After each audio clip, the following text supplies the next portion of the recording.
কি ভাবছো বেড়াতে যাবো তাই গোছগাছ চলছে? আরে না না, এই ব্যাগ ভর্তি সিল্কের শাড়ি, একটা নয় দুটো নয়, এমন তিনটে ব্যাগ ভর্তি সিল্কের শাড়ি, কিন্তু সময়ের অভাবে তোমাদের সাথে শেয়ারই করা হয়ে উঠছে না। এই যে এখন স্ক্রিনে যার ছবি দেখছো, ও হলো দিয়া। দিয়া আমার কাছ থেকে গ্রিন জামদানির কম্বোটা নিয়েছিল, ওর বাড়ি দমদমে। তো আমার বাড়িতে এসে শাড়িটা মানে কম্বোটা নিয়ে গিয়েছিল, তখন ওই সিল্কের কালেকশন গুলো দেখে রেড অ্যান্ড বটল গ্রিন কম্বিনেশনের এই মাইসোর সিল্ক শাড়িটা বুক করে রেখে যায়। তোমাদের মধ্যে যারা অলরেডি মাইসোর সিল্ক ক্যারি করেছো তারা অবশ্যই জানবে শাড়িটা কতটা সফট হয়, আর যারা করনি তাদের জন্য বলছি এত সফট এত কমফোর্টেবল যা বলার নয়, মানে একদম গায়ের সাথে লেগে থাকে শাড়িগুলো, খুব কমফোর্টেবল। এই সিল্কের শাড়িগুলো নিয়ে ভিডিও না দেওয়ার আর একটা কারণ হলো, কারণ আমার কাছে যত সিল্কের শাড়ির কালেকশন আছে সব সিঙ্গেল পিস, সেকেন্ড পিস নেই, যার জন্য আমি ভিডিও দিলে আমি সেম শাড়ি আমি আরেকজনকে দিতে পারবো না, এটাও একটা অন্যতম কারণ।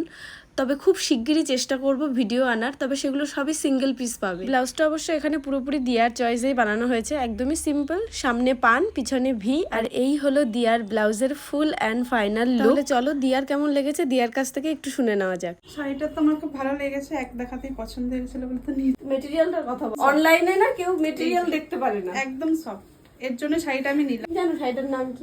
মাইসোর সিল্ক। মাইসোরি না কিন্তু। শাড়ি এবং ভিডিও কেমন লাগলো কমেন্টে অবশ্যই জানাবে। আজকে এখানেই টাটা, দেখা হচ্ছে পরের ভিডিওতে। Bye bye.